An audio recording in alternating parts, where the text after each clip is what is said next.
So we got Marc Hickok. Hi guys, welcome. Just keep in mind, jot down some questions that you have about anything that I'm going to present on it, maybe the presenters later, to stimulate some conversation during that roundtable later on. So if you wait kind of till later, you might kind of forget a few things. So today I'm going to be talking about plyometrics, all right? What I want to do is kind of redefine how we view plyometrics. And what I mean by that is, right here we have Yuri Verkhoshansky, who was pretty much the originator of plyometrics back in the 60s, 70s in Russia. All right, there's a little bit of confusion on how he originally developed these methods and used them to be successful, and how we use them today. So I'm just trying to clarify these differences and kind of merge that gap and see how we can use these things to either enhance the plyos that we're using already, or if we're not using them, show you why you should be using them. So that's what I mean by that definition. Again, most of my thought processes and methodologies come from his works, so all my things are based kind of off his. I figure who not better to base it off than the guy who invented it himself, so just keep that in mind as we're going. Quick stat for you guys. Did you guys know 10 to 15% of power production comes from your arms? All right, when I was first the strength coach, I didn't know that. When I learned that, it really changed my view on, number one, strength training and plyometrics for the upper body, for sports like soccer, who it's like, well, they don't really use your upper body, but if that's true, which it is, an improvement, that's very important. And then it also helps, can help guide your coaching of jumping. All right, if you're not using your arms, well, you're not maximizing the power production capabilities of the lower body. So just keep that in mind as you're coaching these jumps and as we talk today.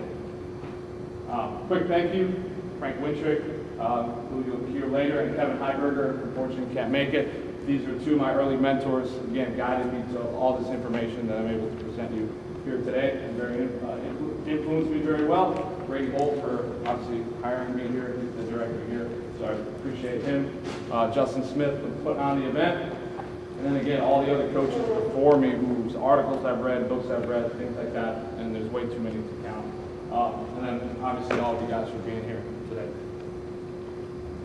So to clarify some of the confusion, I'm just going to go over some terminology. All right, like I said, the plyos were, or what we call plyos, were originally developed in early Russia.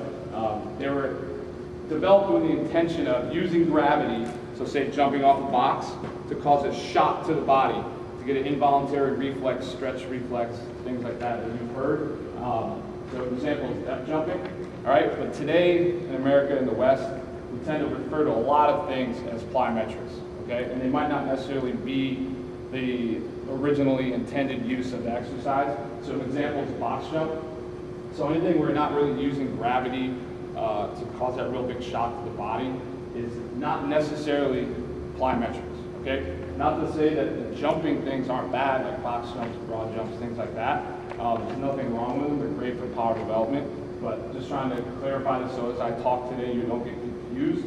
So what I'm going to do is go to a video. Real quick, I think it's 3 minutes.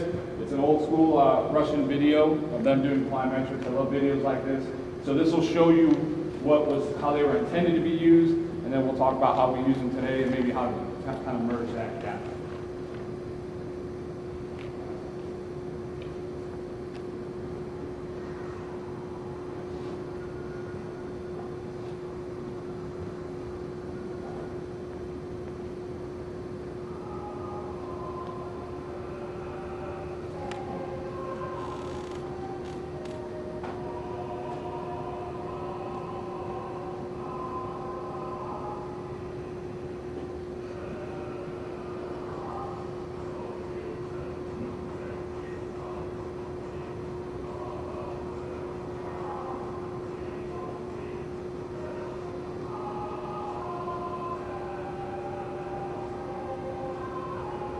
Hasn't really loaded properly, which is great.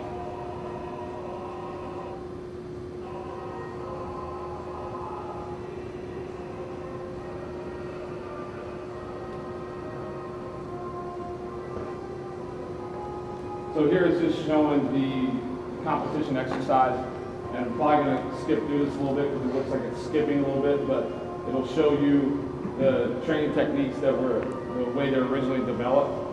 And if you notice, I'm not quite sure what the leg press is doing in there and stuff like that, But everything they're doing is they're using gravity to send a shock to the body to get that involuntary stretch reflex to mimic the competition exercise. Because in sport, pretty much everything we do, running, jumping, we're coming down, landing on one foot, and then we're gonna have to re-accelerate the body up. So you can kind of see, even though it's skipping a little bit, a lot of bounding, depth jumping, things of that nature to kind of enhance that stretch reflex. So here, I don't know if you can tell, but they were bounding up a hill to make the exercise a little bit more intense. We'll talk about dynamic correspondence in a little bit, which we'll kind of touch on that and why that would be important.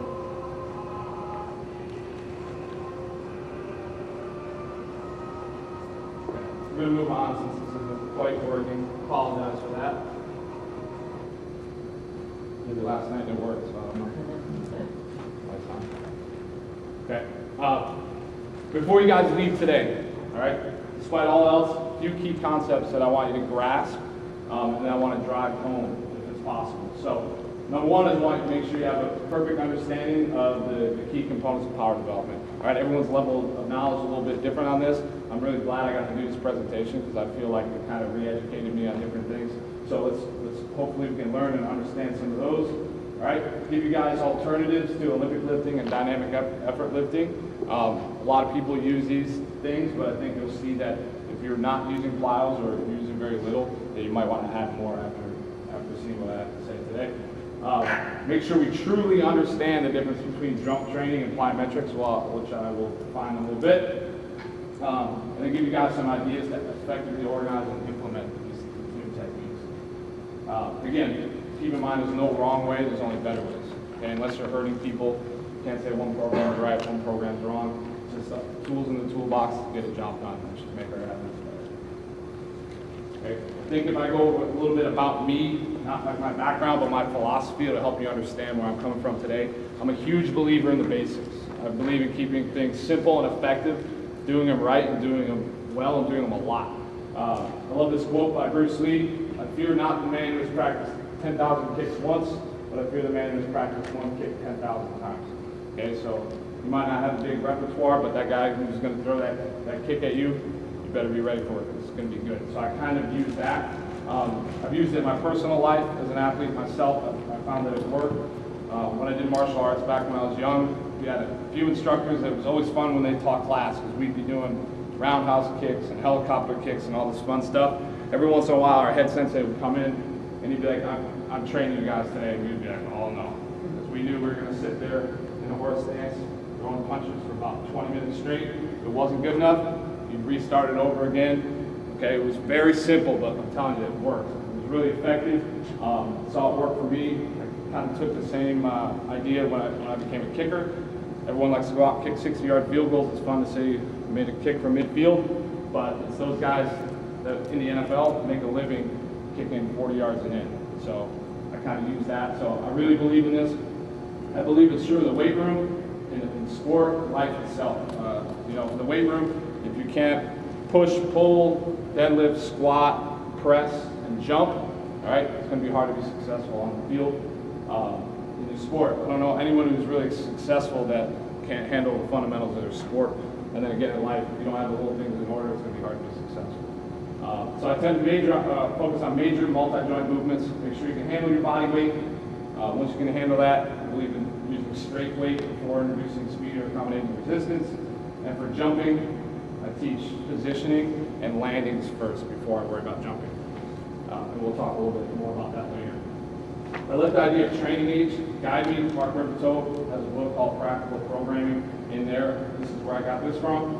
And he kind of outlines it as, if you look at time, training time here, keep in mind that's uninterrupted training time. So if there's a break in the action, spring break, that might set them back like a month, God knows. Summertime, anytime they're not with us, I don't count that. All right, even if you have the best, highly motivated kid, I want to make sure they're here and with me. So keep in mind, a beginner who here says between 6 and 9 months, and obviously everyone's going to progress at different rates. Well, if they're with us for 6 months and then they go away for 3 months in the summer, in my mind that kind of steps back a little bit. All right, you can see that according to Rippetoe, intermediate goes somewhere up to 36 to 48 months. So if we look at a 3 or 4 or 5 year career, especially in the collegiate setting, all right, most of your time is going to be spent on this area. So keep in mind that a lot of the folks in the programming that we kind of talk about, high level training stuff is meant for these guys down here. Okay, so not to say that's wrong, but just keep in mind some of the advanced stuff like depth jumps and things like that you may never really get to, or only with some of your best athletes. So as you can see, as their training time increases, the rate of adaptation is going to decrease. So meaning new kids, you can give them anything, they'll get better. As they get more advanced, you're going to have to increase your training complexity to kind of match that to get their performance potential to go up, if that makes sense. So I really let that guide me, and I look to this as we have freshmen coming in, they're definitely going to be in this area. When we're looking towards multi-year development, meaning getting kids to continue to improve through year 4 and maybe even 5, okay, that's when we move over here, and then we're going to need some more advanced plyometrics or lifting or whatever it is. Athlete development, it's all about being powerful and explosive. Big believer, and with the weight room obviously helps, but if we're not getting what we do in the weight room to transfer over onto the field, what are we actually doing? I tell all my recruits that come in here, if you want to be a power lifter, that's fine, we'll build a powerlifting club, but if you want to be an athlete, look, we're going to use lifting to supplement your athletic ability to get you better. But with that being said, there's nothing wrong with strength. Obviously, it's important for basic fitness. You got to have adequate strength, especially if you want to do plyometrics. You got to be able to withstand those forces of the impact while jumping, for body composition, based on your sport. Maybe a sport like football, you got some undersized kids, you can use some strength training techniques to build up that muscle and that strength so they can handle their sport. Structural adaptations for injury prevention, especially females, or maybe those smaller athletes.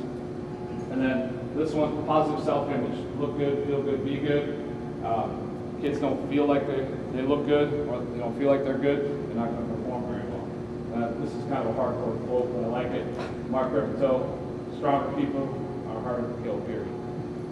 But that's true now. Okay, we've all heard this quote, speed kills. I tell my kids we need to be the lion, not the gazelle. It's kind of a running joke, but speed is what we need. So we must enhance power development to apply force rapidly. If you can squat 400 pounds, it's great, but if you can't put that force in the ground quickly, you're not going to have the time on the field to kind of display that. So how do we do it? We got to get strong.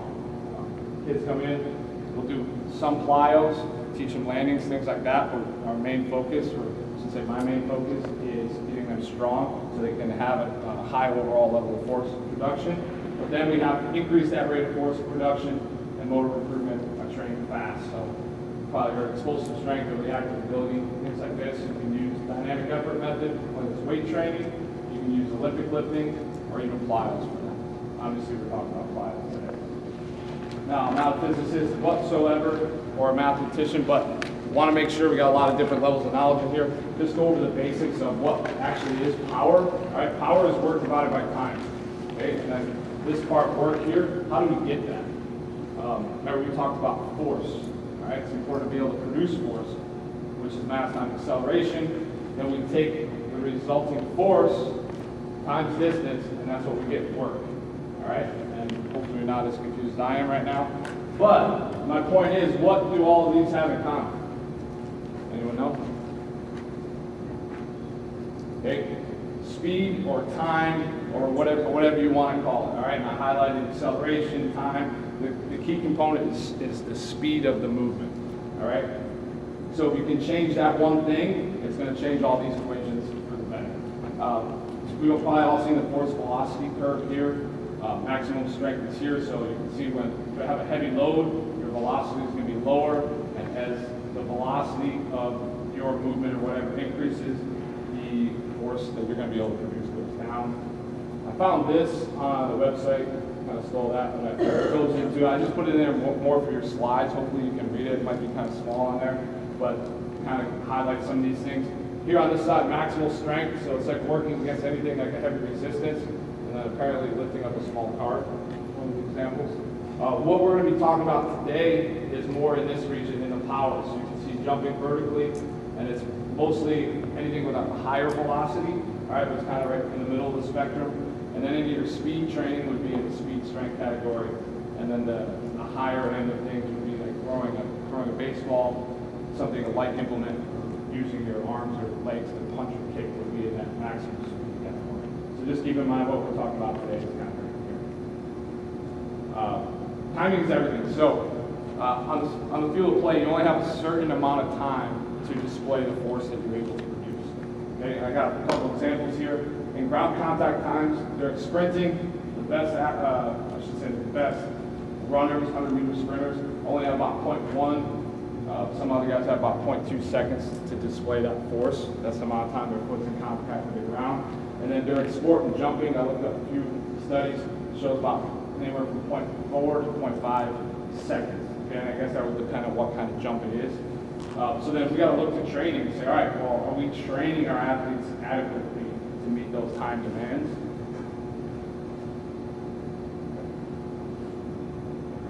So max back squat can take up to 1 second or more. Again, great for producing force, but it's not really mimicking those time demands. Some of the plyos we're going to show you today, the more reactive ones, are very fast. That's why we want to use those. And these are the ones that I wish that video would work a little bit better, where the guys are jumping off things, being quick, because you're getting that quick involuntary reflex to make it fast, and so we can get closer to mimicking those demands of what actually happens in sport. Call this transfer of training. I didn't make up the term. The book, Transfer of Training from Anatoly Bondarchuk. If you haven't read it, try to look into it. It's a pretty difficult read, but if you can fight through it, I think reading things that are kind of high level and very hard to understand will make you sit there. It's kind of like school, but you can figure it out. And it'll help you get what you do and the way you're going to transfer onto the field of play. That's what it's all about. And to do this, we got to train the neurological system, right? We got to train the nervous system, not just muscles. All right, so we need to do a little bit more than that. And you must train all aspects of strength. A little slow and heavy, so lifting in the weight room, and then fast and light, which today we'll talk about plyometrics.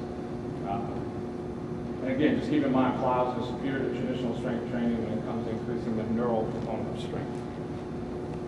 All right, we're going to use this curve here called shifting the curve. I kind of recreated this from Cal Dietz's book, Triphasic Training. Basically, all we're going to look at here is how training can kind of influence how much force you're able to produce when you're under time constraints. So the blue line here is one person before training, and then the red line is after, say, a long block of plyometric training and strength training. We're going to use the jumping example. So say, for the sprinting example, I'm sorry. So yeah, in this hypothetical situation, this person has 0.2 seconds to display force in whatever it is they're doing. So say sprinting. Well, before training, we look over here, and these are just arbitrary numbers I use to kind of prove a point. They can produce 100 units of force.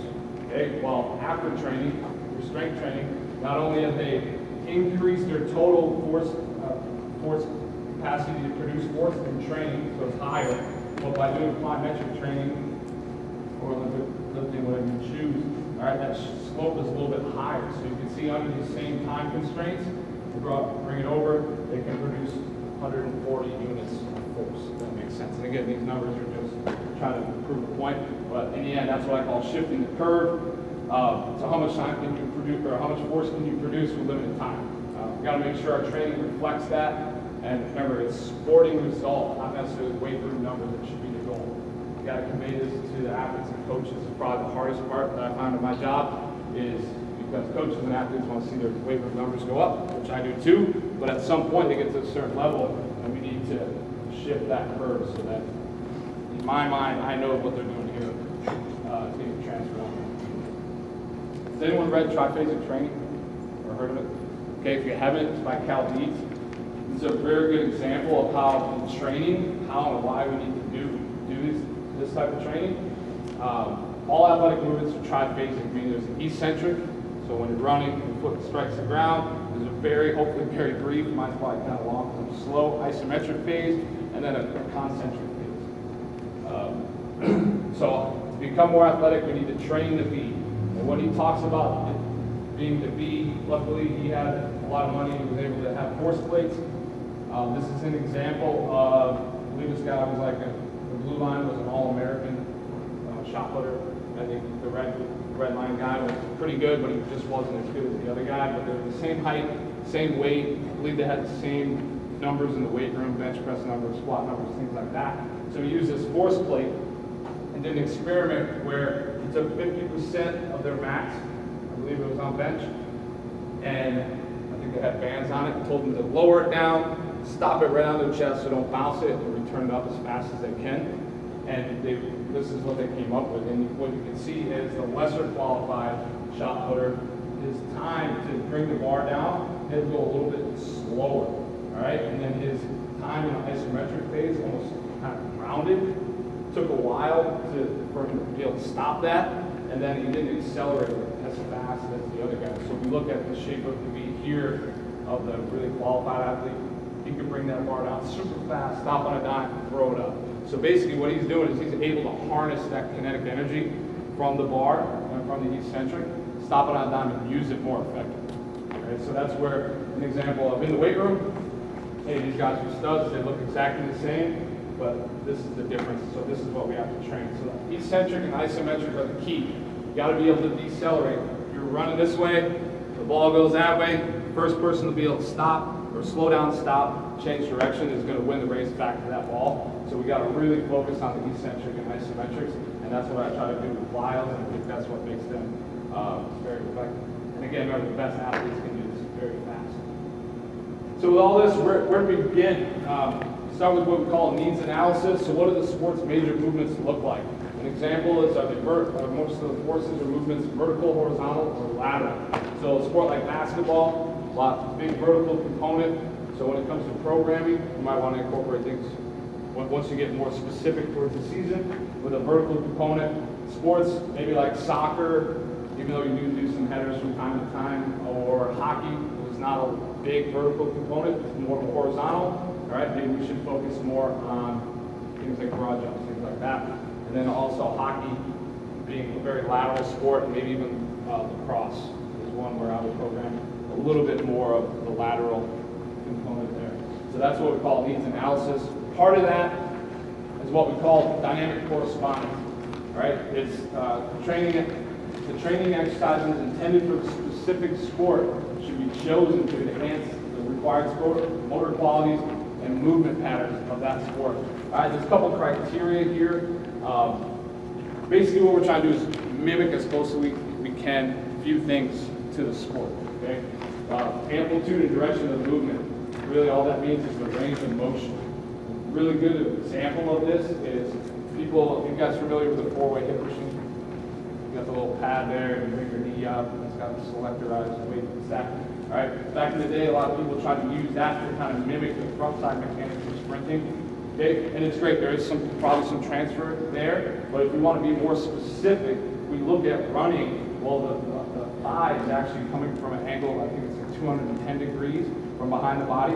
So if we want to mimic more precisely the specificity of that, Marc Hickok has a hip flexion special strength exercise where you're basically lying on an incline bench and your hip is kind of back, so it's more closely mimicking that hip angle. So that's an idea right there of what he's talking about. That one. What's the specific joint angle that's the sporting movement's taking place? All right, it's really easy for things like track and field because you can look at a high jumper and you can slow down the frame and you can see what angle his knee, hip, and ankle are at while he's on the takeoff. It might be a little bit more different in team sports. Exercise must equal or exceed the intensity of the sporting movement. All right, that's called the dynamics of effort. It makes sense if running on the field gives you 5 times your body weight in force. When you go to stop, change direction. Well, we got to get somewhere near that if we can, or have exercise that kind of mimic that rather than being kind of undershooting it, because it won't be as big of a training thing. So, an example: use large resistance, focus on maximal strength. All right, if your sporting implement uses small resistance, focus on speed. So an example for large resistance, well, a lineman and a power lifter. Lineman's kind of implement is usually another lineman, all right, usually big guys, all right, and a power lifter is usually heavy weight. So not that speed work's not going to help them, but you might want to focus a little bit more on the maximal strength side of things, as opposed to maybe a wide out or a high jumper, or maybe even a baseball player who just throws a ball that weighs a pound, you might want to focus a little bit more on speed.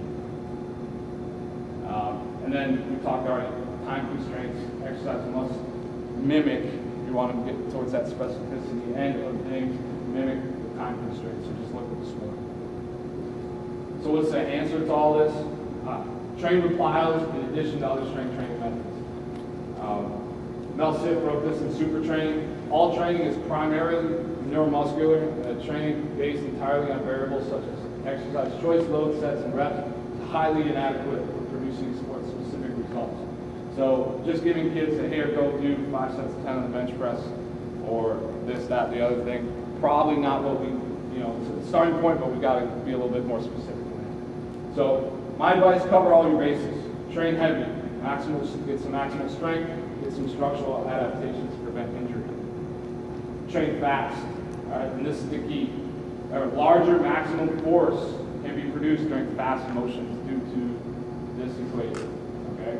So not to get into math, but real quick, use some numbers that are loosely accurate to kind of drive this point home. We use an example of a 200-pound athlete, say squats 400 pounds. All right, during a maximal lift, me and some of the other assistants kind of hammered out some math. So we got this number, 36 newtons. Say that's what they could produce during a maximal lift based on how much time they had. All right, well, during a dynamic effort lift, movement's a little faster. All right, they can produce this amount of force.